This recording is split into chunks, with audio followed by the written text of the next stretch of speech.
A promise is a promise. And I promised James that I would show him whether we got the surprise cars or not. You might be wondering, what's this whole thing with James and what surprise cars? Well, I will tell you shortly after I make some space, because things are a mess in here. But it doesn't mean we can't do a little bit of show and tell.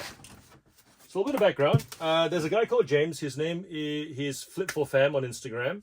Awesome guy, lives really close to me. He sources a whole bunch of different things and oftentimes can get things for really cheap. And he knows what I sell. I've told him I sell toy cars, trains, action figures. He goes for the higher valued stuff. He looks for more sports stuff, t-shirts, games. But he'll still pick these up. He'll let me know. And then I will pay him an amount where he makes a good profit. And I also then make a good profit. I paid him $100, which is more than quadruple what he paid for these. And before you go about thinking, why don't I just pay the amount that he paid? Because I'm not looking in the places that he's looking at. I actually have no desire to also look where he's looking at, because I'm already looking and I don't really want to spend more time looking. And so if I can pay a small premium, which really, relative to the time I spent running this business, for him to then make some margin, quadruple what he paid, and then I also then can make 3 or 4 times what I paid, that's a good deal for everybody involved, because he's coming across those things naturally in his search for what he's looking for. I don't need those channels, and he's leaking them off to me, kind of like the whole wholesale retail scenario. So something that I think a lot of resellers need to get into their heads is that there are ways for you to get inventory without having to make maximum profit, because it is still profit. Because you're not looking for it, it is justified, and that's okay. And that's one of the ways for you to keep growing business. Otherwise, you're constantly swapping your time for money, and there's a limit to how much stock you can really bring in. If you think about it, Coles doesn't grow their own produce. They have a farmer that grows it. The farmer then brings it to Coles. Coles pays them an amount to make the margin of distributing to you. They don't need to make the margin of looking. They don't need to make the margin of planting, nurturing. You get the idea. This, to me, is me making the margin of me listing and fulfilling with the knowledge that I have. James doesn't need to know exactly what each piece is worth. As far as he's concerned, he's making a healthy profit just for picking and calling me. Think about it, right? Everybody wins for the effort put in. And I think a lot of you guys, don't take this the wrong way. Because you're starting out and you're thinking about, I've accumulated the knowledge, therefore I deserve to make all the profit. That's the way to look at it at the very beginning. But once you get into business mindset and you think about, how do I get as much stock in with less time put in so that I can focus on actually fulfilling and taking and growing my business of distributing and selling the product, you'll come to realize that this is just as useful and as vital to your business as if you had sourced it from on your own at the very beginning, when you had the joy of reselling at the flea markets, at the thrift stores. Anyways, so I'll quickly show you guys why this became my deal.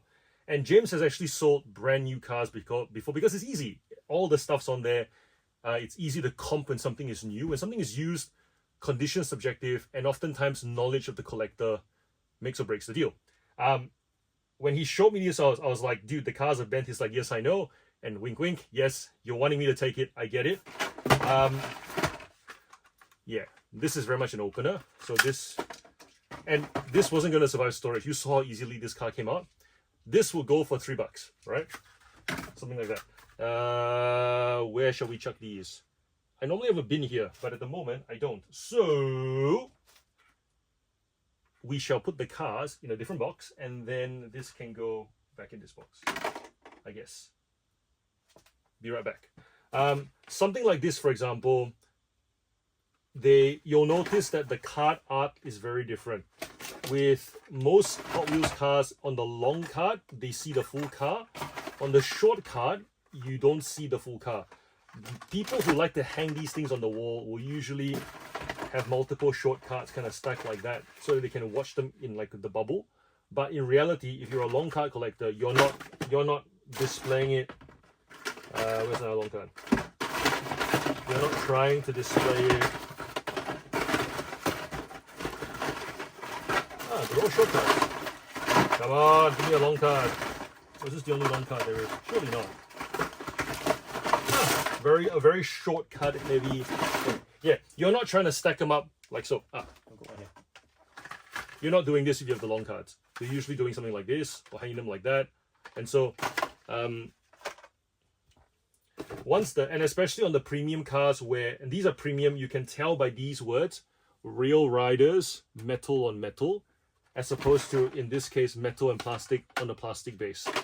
The card art is special, and this is not card art displayable anymore, hence an opener.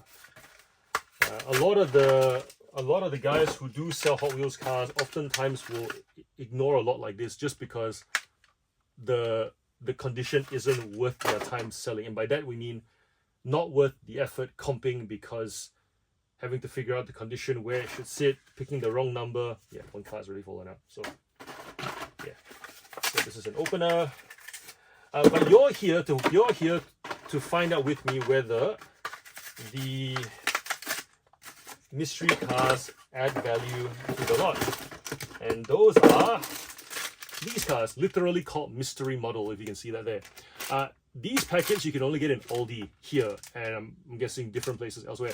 You get a car, a mystery car, you get a sticker of the car, and you get a little mappy thingy that tells you all the different cars from the range that you can tick off, like a little checklist. If you feel it, you can kind of know roughly what car it is. The car we're really going for is this one here. There are two cars that are sought after in this range. You've got the Lancia Stratos, and then you've got this Mini Cooper Countryman S. The Countryman car is the sought after one. They only released them here, I think in the US. So people in Malaysia, Singapore, Thailand, Hong Kong, they don't have this car, but it's sought after there too because it's sold there. It's on the road there. It's also in that black and red kind of colorway, very John Cooper works. If you know cars, you know. If you've tuned out, sorry. But essentially, badass looking gloss red on black kind of finish. I've sold this car for $19 plus international shipping to Malaysia loose over and over again. So what I'm hoping for is that in these bags, one of them, there will be one, in which case then we make an extra $20. Otherwise, it's just whatever. The other thing was, James did say to me, why don't you just sell it as like mystery bags? That way people pay for the luxury of surprise, like a lottery. Surprisingly, with these cars, it doesn't work that way. Collectors like to know what they're getting, and they'll pay a premium to get what they want. Very unlike Pokemon, for example, where blind packets will sell for more because I might be that lucky guy. It doesn't work that way at Hot Wheels, which is why it's better off to just open them. And if we hit big, we actually get paid big. Otherwise, it's just dollar cars that we put into a bulk lot. So we got 1, 2, 3, 4, 5, 6, 7 of them here, and then the rest are So I'm gonna open them and we shall see. I figured I'd share this joy with you. I was gonna open it with James, and James said, "No, do it on a video, and that way you can tell the world how awesome I am." And I thought, you know what? That's cool. I'll do that. So we have Hot Wheels sticker here. I think there should be 2. No? Just the Hot Wheels logo. There we go. Hot Wheels logo. We have a little coloring sheety thingy with piece of paper. The boy will get the coloring sheet because he loves them. And we have a Mustang funny car. This one goes for $5, buddy. Good looking car. And yeah, you can get the sticker too. Next one. What do we got? What do we got? Nope. Some random slingshot looking car. Fantasy car. Not really worth much. Yep, sticker. And I'm guessing it's the same coloring sheet. No, it's a different coloring sheet. Hello, hello. That's more effort than I thought a toy car manufacturer would make. Ah. Huh.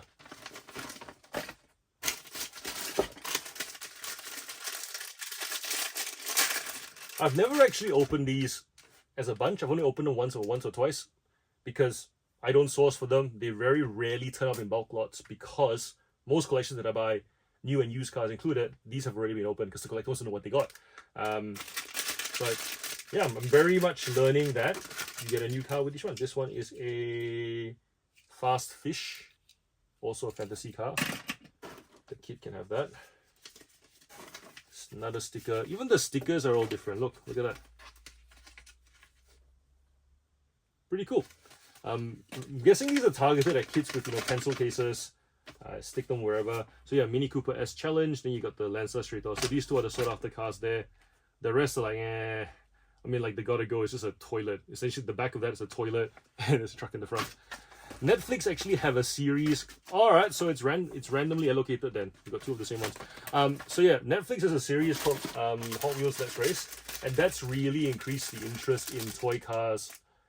In certain of the fantasy models, because they have this thing called the Ultimate Garage. Most of you who have friends with kids or have kids, you'll know that garage. It's that giant hunk of Hot Wheels plastic that can put 50 cars in it. Kids love it because it's just like this giant car park. The Ultimate Garage essentially is the headquarters in this Netflix series. And then every time there's this race, there's obviously a bad guy that tries to take over the garage. They pick all these cars, they customize it. And so your cars like the Gotta Go, the the GT Scorcher, the Fast Fish. Those are the cars that get a lot of mention. This is the RD03. It's pretty badass. Sticker, coloring. We're getting to the last floor. Give us a Mini Cooper. Dang it. Nope, not a Mini Cooper.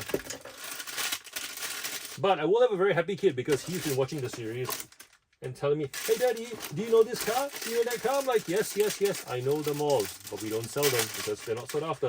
But maybe they will be now because of Netflix. And that's really been my whole business model. Whenever someone asks me, how do I know what to sell next? I go, is there something on Netflix showing it? If there is, that means that there's a range of toys that the shops are not going to hold, because the shops always hold the current season only, but Netflix will hold 10 seasons, 20 seasons, whatever it might be, however long the license lasts for. And so if you want an easy trick, right, this is my tip. If you want to know what to sell next, figure out what's stoking demand. Figure out, you guys talk about trending. Lionel Messi is trending because of the World Cup. Cristiano Ronaldo is trending because of a trade, like a transfer window. You talk about F1 trending because there's an F1 event. What about things that are warm, like they're constantly being warm, like the keep warm function on your rice cooker, your pressure cooker? I didn't want to assume everyone had a rice cooker. I like keep warm demand because it means it's always going to be in demand until the license runs out. And as long as the viewership of that show on a streaming service continues, license runs out, guess what? Another streaming service picks it up. Which means that if we are selling to Netflix households, we'll start to sell to Binge households, and then we'll sell to Peacock households, and then we'll sell to Hulu households, and then we'll sell to the Amazon Prime households, and then the Fox households. You get the idea. As the license comes back, sometimes the series will split, the show will split. You'll get season 1, 2, 3 in one streaming service, and 4, 5, 6 the other. They are doing all that work, keeping the demand warm, and then keeping your customer base varied. That's good for business. So that's how I find my next thing. I'm watching something on the TV and I go, yeah, I reckon that merchandise would be cool. Start looking for it. Is the quality of the merchandise great? Yes or no? Hot Wheels, of course, is great. It's like one of the longest lasting toys to ever exist, and they continue to sell. If it's a franchise like Paw Patrol, the toys are a bit questionable. There's like cheap plastic. Maybe if it's badass looking, I'll pick it up, but for the most part, I don't, because it's just a lot of plastic that takes a lot of shipping to ship. Yeah, that's the Gotta Go. Good old toilet seat with a car in front. The kids actually love this car a lot. My daughter today, she took her brother's Gotta Go. He's got a blue one, and she was like, "This is not blue tack. Little bits of I think it was like clay that had hardened up, like blue, Play-Doh." And then she just decided this is gonna be a doll's poo. Oh no, I gotta go poo poo. And then she just loved this, drop the little Play-Doh in there, turn into an actual toilet. It's pretty funny. Yeah, that's gonna go to the kid. All right, we have one or two more. A Mini Cooper is chunky, and neither of these feel chunky, which is disappointing. All right, James. Maybe somebody already had combed over these or had felt them, but Mitsubishi double shots. This one has sold for 5, so we'll keep this one. And the kid doesn't care for that anyways. He's more into the fantasy cars.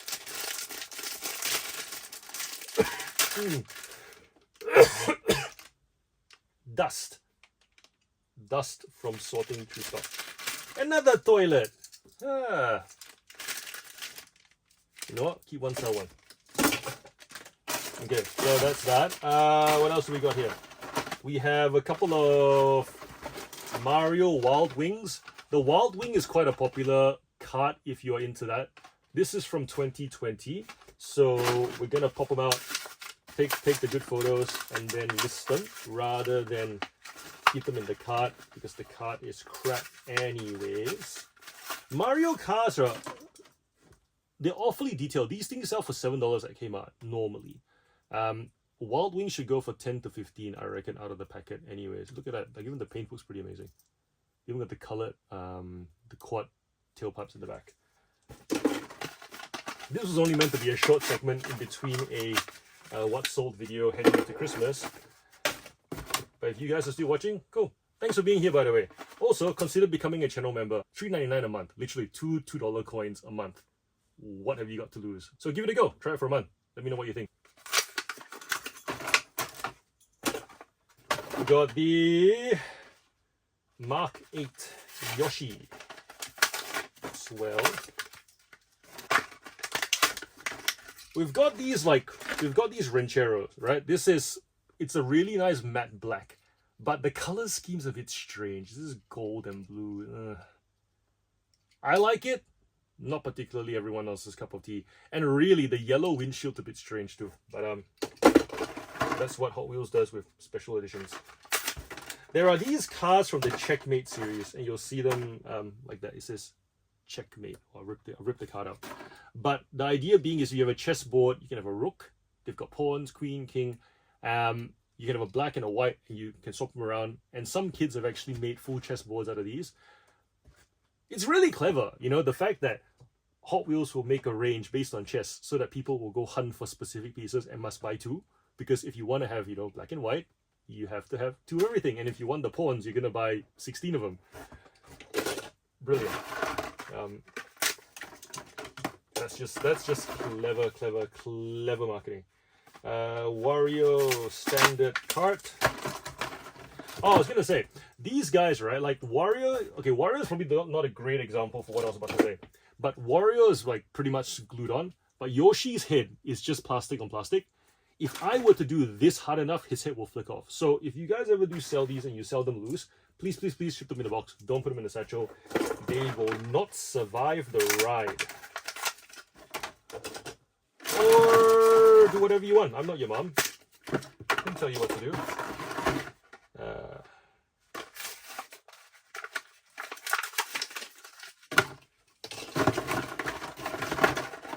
Something that I've really come to learn and appreciate about, oh, this one's actually a good card. I might keep this one in the card. That I've learned about selling Hot Wheels loose is that people buy when they're convinced that what they're getting is a good thing. Because when something is new, you go, well, it's new. But what am I getting though? You know, it's like, it's new, but what am I getting? And by having something that has been taken at every single angle, I get paid new prices for out of packet items, because the answer to the question, what exactly am I getting, seems to make up for the fact that it's no longer in the packet. Therefore, new isn't better than used. New just becomes a thing that a new collector must have.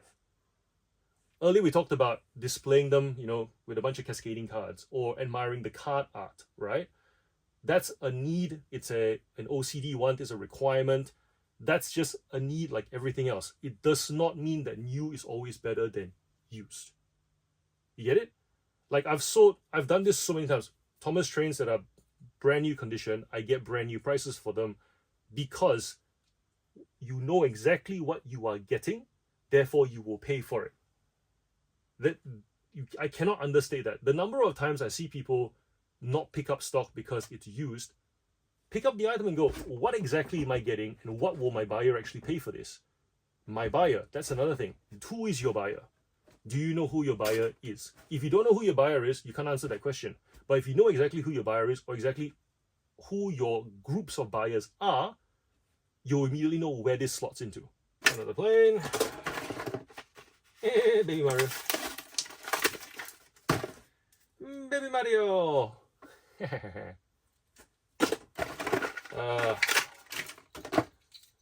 Bottle opener actually works as a bottle opener, believe it or not.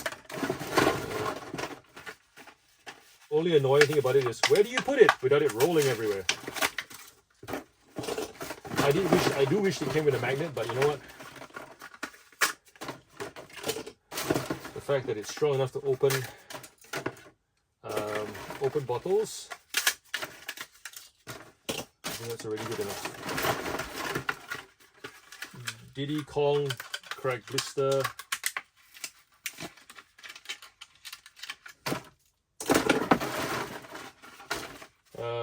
Lakitu.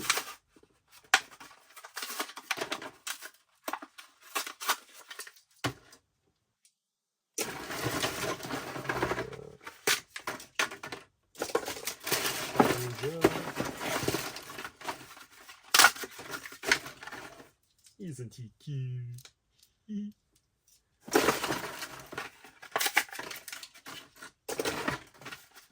Oh, we got two of them.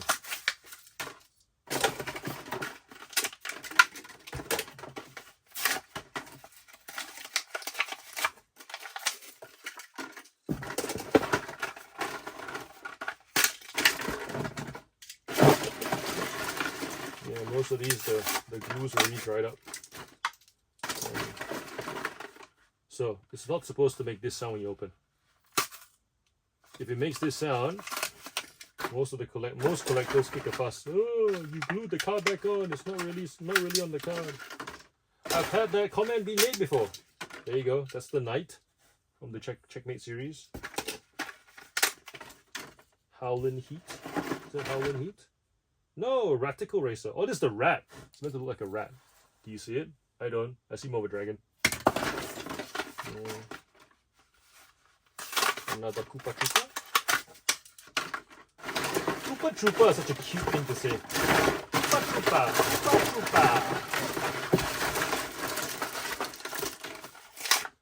Also, this box is a very timely box. I actually need this box to ship a big Zoid.